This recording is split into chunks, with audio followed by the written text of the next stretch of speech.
I'm Bristol. I'm from Liberty, South Carolina. I remember I was 11 years old the first time I realized that I was queer. I was watching Buffy the Vampire Slayer, and Willow and Tara were kissing on screen. It's right after school. I'm sitting in the recliner. Nobody else is around me, okay? And I'm watching this happen on TV, and I just had a feeling that I'd never had before. And I was like, oh.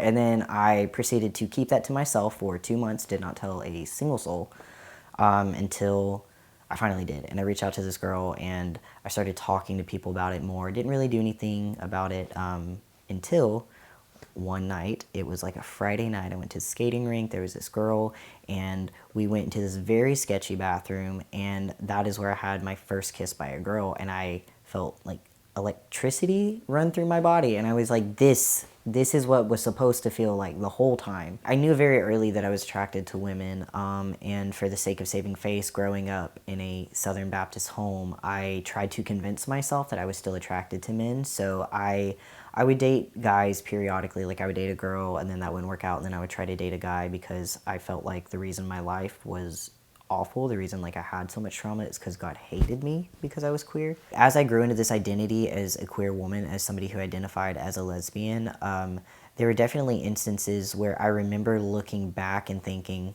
that's not quite right. So fast forward, I'm 16 years old, and I remember very vividly one day I was looking in the mirror, and I just flexed my arms. I was wearing like a green Hollister shirt and like skinny jeans, and I remember looking in the mirror and being like, this doesn't make any sense, and I didn't understand why. Fast forward from that a few more years, I met this guy who I became friends with. He was the first trans guy that I actually knew, and that friendship really opened my eyes, because as I got to know him, I realized that we had more in common than I'd had in common with most people, but I couldn't understand it again, because I didn't know that that was an option. He really taught me a lot about being trans, and just full disclosure, prior to that, like, I was super transphobic, because I had no idea what that meant, and I didn't understand why it didn't settle well with me.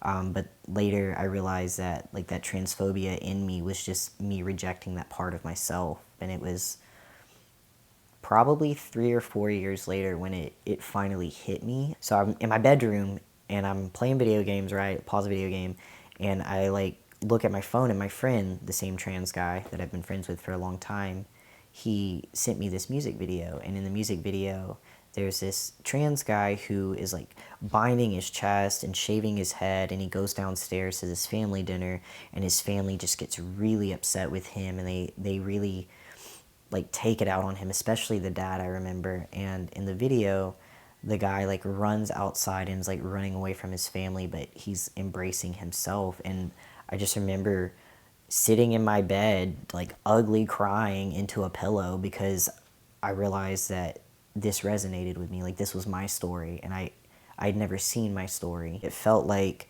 the weight in my chest had lifted. It felt right. I felt lighter with that realization. I didn't feel heavier with it, and that's how I knew that that was the truth of me. And true to my nature, because I know exactly how I am, I'm very much all or nothing, I came out to everybody immediately. I told my girlfriend, I told my family, I told my coworkers. It was really liberating, because compared to most people I know, I had a very positive experience with my transition.